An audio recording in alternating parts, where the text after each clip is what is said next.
Trump ने दावा किया है कि ईरान डील पर साइन करने को तैयार हो गया है। Nuclear program, oil ban, freeze property और हॉर्मूज से जुड़े मुद्दों पर सहमति बन गई है।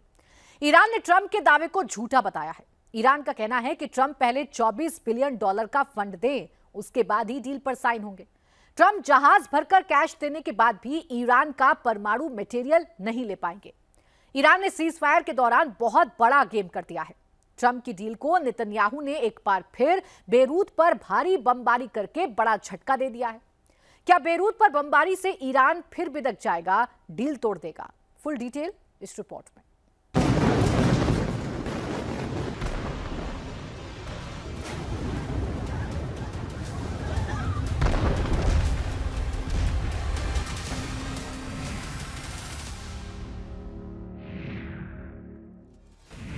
मुस्तबा बोले, सुनो ट्रंप, ईरान से एटम छीनना नामुमकिन है।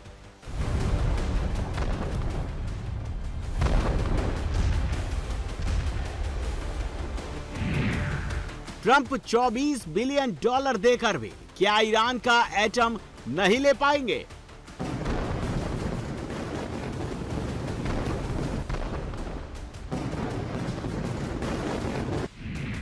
ट्रंप ने जिस एटम बम के लिए ईरान पर हमला किया, वो एटम बम ट्रंप के गले की फांस बनता जा रहा है।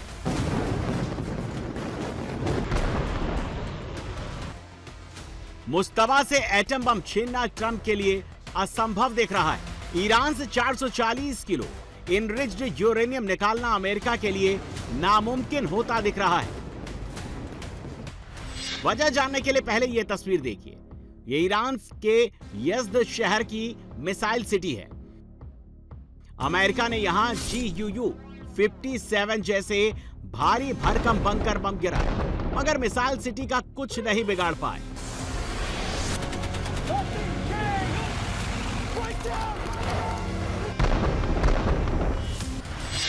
इसकी वजह यज़्द मिसाइल सिटी के ऊपर बनी ग्रेनाइट की मोटी चट्टानें हैं। ईरान ने यज़्द मिसाइल सिटी को 1640 फीट नीचे ग्रेनाइट की पहाड़ियों को काटकर बनाया है। ट्रंप के बंकर बस्टर बम यहां ईरान के मिसाइल लॉन्चर और मिसाइलों के जखीरे को बिल्कुल भी नुकसान नहीं पहुंचा पाए। मुस्तबा का जब मन आता है, वो यहां से अमेरिकी बेस को उड़ाना शुरू कर देता है।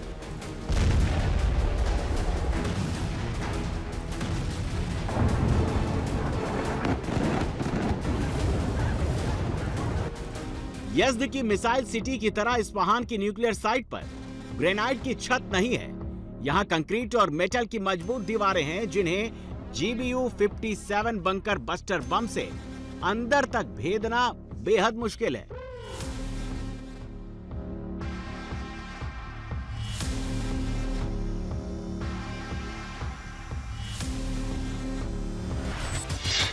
इस्फहान न्यूक्लियर साइट पर अमेरिका ने 2000 पाउंड के बंकर बस्टर बम गिराए। इनका असर ऊपरी दीवारों और अंदर तक बहुत सीमित रहा। इस्फहान में जहां बड़े मिसाइल और हथियार डिपो थे, वहां धमाका तो हुए, लेकिन न्यूक्लियर स्टोरेज फैसिलिटी को नुकसान नहीं हुआ।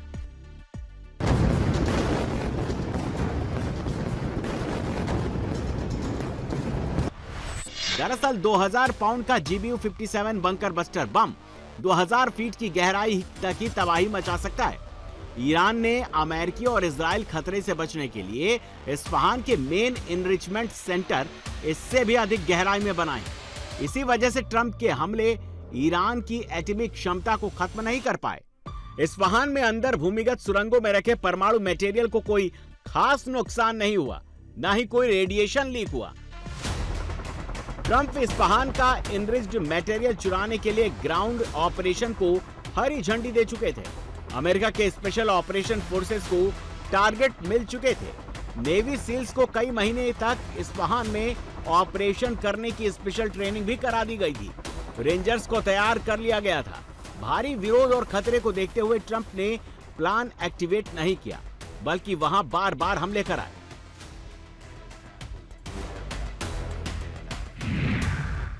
ईरान ने सीजफायर के दौरान इस्फहान में बड़ा गेम शुरू कर दिया। जहां इनरिच्ड मटेरियल जमा है, उन सुरंगों के एंट्री गेट को ईरान ने खुद बमबारी कर ढहा दिया, के आसपास बारूदी सुरंगें बिछा दी, बिल्कुल उसी तरह जैसे हॉर्मुज में किया। अगर अमेरिका ईरान डील हो भी जाती है तो 60 दिन बाद परमाणु के मुद्दे पर चर्चा होगी। ईरान अगर ट्रंप की शर्तें मान लेता है तो इनरिच्ड मटेरियल वहीं नष्ट करने पर सहमत हो जाता है। तो सबसे बड़ा सवाल यह है कि बारूदी सुरंगों के बीच जाकर कौन उन इनरिच्ड मटेरियल को निकालेगा और उसे डाउनग्रेड करेगा, क्योंकि हॉर्मुज की तरह ईरान ने इस्फहान में भी यही कहा है कि उसे नहीं मालूम टूटी हुई सुरंगों के आसपास कहां-कहां बारूदी सुरंगें IRGC ने बिछाई है।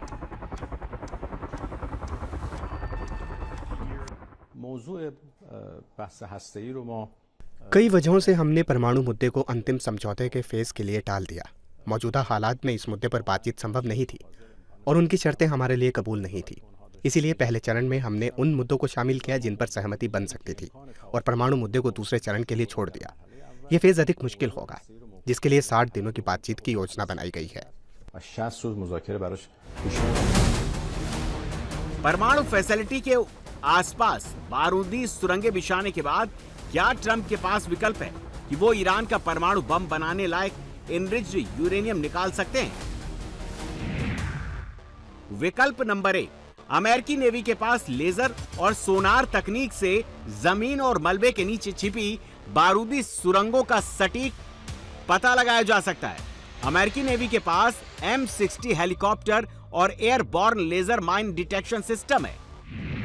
विकल्प नंबर 2, मलबे के नीचे दबे यूरेनियम से भरे कंटेनरों को खोजने के लिए अमेरिका MK-18 रोबोटिक ड्रोन का इस्तेमाल कर सकता है। विकल्प नंबर 3, केबल के जरिए रिमोट माइन न्यूट्रलाइजेशन सिस्टम गिराकर बारूदी सुरंगों को दूर से ही ब्लास्ट करके नष्ट कर सकता है। विकल्प नंबर 4, अमेरिका ग्राउंड ऑपरेशन चलाने के लिए 82वीं एयरबॉर्न डिवीजन और स्पेशल ऑपरेशन फोर्सेस को तैनात कर सकता है। उनकी सुरक्षा व्यवस्था में ऐसे सैनिकों को चैनल के अंदर भेजा जा सकता है जो बड़े बड़े कंटेनरों को रिकवर करने में ट्रेंड है। मगर ये सभी विकल्प तभी आजमाए जा सकते हैं जब ईरान अपना परमाणु मटेरियल देने के लिए तैयार हो। अभी तक ईरान का स्टैंड यही है, न्यूक्लियर पर कोई बात ईरान नहीं मानेगा, इनरिच्ड यूरेनियम भी नहीं देगा। अगर बिना न्यूक्लियर मटेरियल ये ट्रंप युद्ध खत्म करने का ऐलान कर देते हैं तो ये इतिहास में अमेरिका का सबसे बड़ा सरेंडर होगा।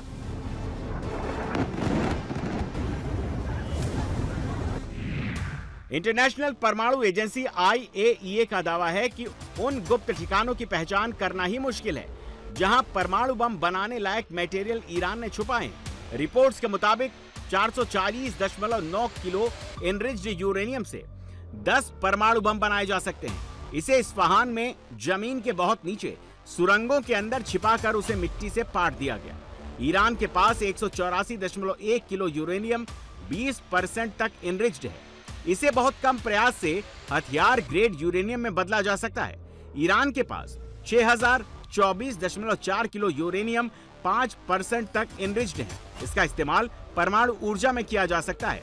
ईरान के पास 2391.1 किलो यूरेनियम 2% तक संवर्धित है। इस्फहान के अलावा ईरान ने परमाणु बम बनाने के लिए इनरिच्ड यूरेनियम नतांज और फोर्दो में छिपाया हुआ है। आशंका जाहिर की जा रही है कि नए हमले के दौरान ईरान ने इसे भी अधिक सुरक्षित गुप्त स्थानों में ट्रांसफर कर दिया है।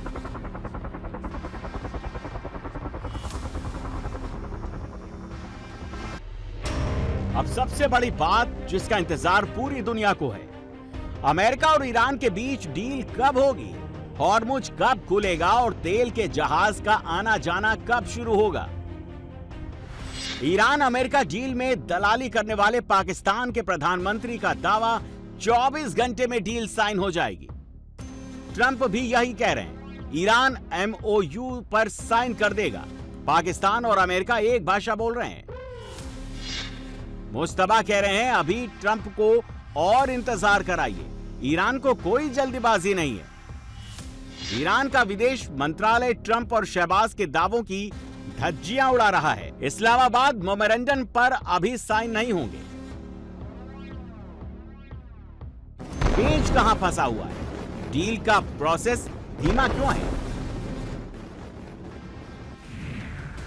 हॉर्मुज, ब्लॉकेज और फ्रीज असेट 3 पॉइंट है जहां पर आखिरी डिस्कशन चल रहा है। ईरान हॉर्मुज खोलने के लिए तैयार है, लेकिन कंट्रोल अपने पास रखने पर अड़ा हुआ है। ईरान हॉर्मुज के पास से होने वाले तेल टैंकरों से $1 प्रति बैरल का चार्ज लेना चाहता है। ईरान को इससे हर साल करीब 7.6 लाख करोड़ रुपए की कमाई हो सकती है। अनुमान है कि यह रकम ईरान की तेल से होने वाली कमाई से भी ज्यादा है।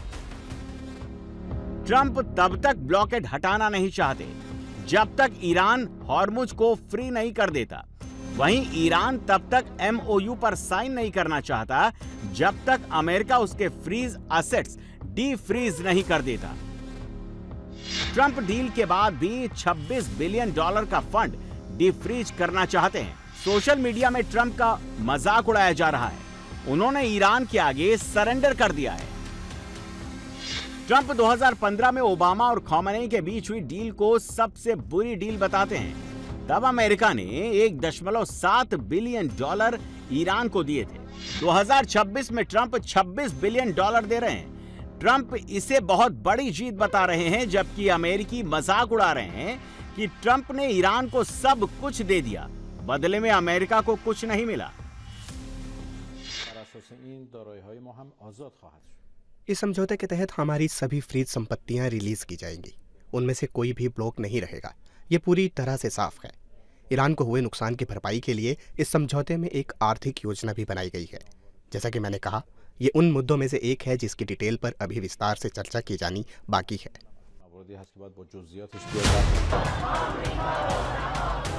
ईरान में डील के खिलाफ सड़क पर संग्राम शुरू हो गया है। हजारों लोग सड़क पर उतर आए हैं। विदेश मंत्री अब्बास अराक्ची और डील कराने वाली टीम के प्रमुख कालिबाफ के खिलाफ तेहरान में नारेबाजी शुरू हो गई है।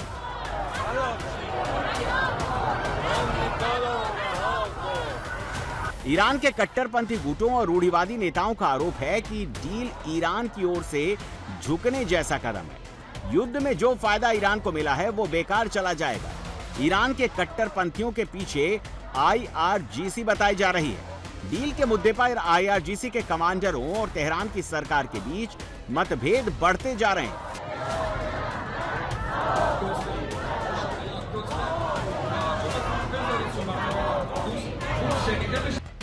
ट्रंप का संदेश लेकर कतर की एक टीम तेहरान पहुंची। ईरान को जल्द से जल्द डील फाइनल करने का संदेश दिया। अगर डील हो जाती है तो हॉर्मुज खुल जाएगा।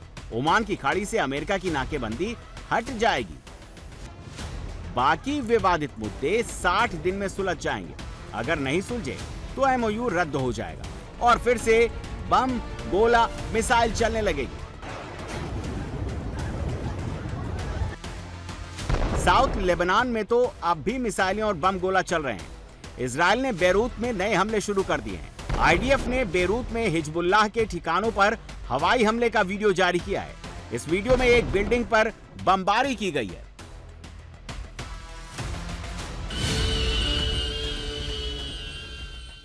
एक वीडियो हिजबुल्लाह ने जारी किया है। उसने कामिकाजे ड्रोन के जरिए इजराइल सेना के कई ठिकानों को निशाना बनाया है। हिजबुल्लाह ने इजरायली चौकियों पर ड्रोन हमले किए हैं।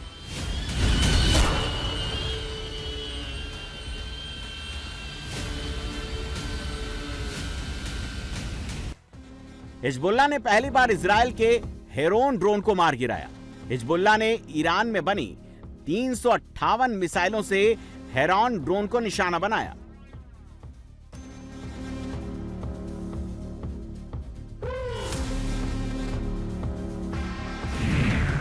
इजराइल का हेरोन ड्रोन सटीक जासूसी और सर्विलांस में माहिर है।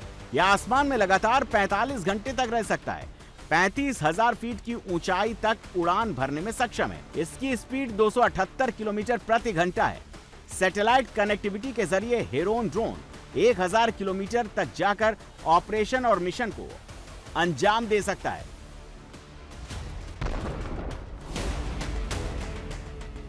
ईरान अमेरिका डील में लेबनान भी एक पार्टी है। ईरान इसी शर्त पर डील चाहता है कि इजराइल लेबनान में बमबारी नहीं करेगा।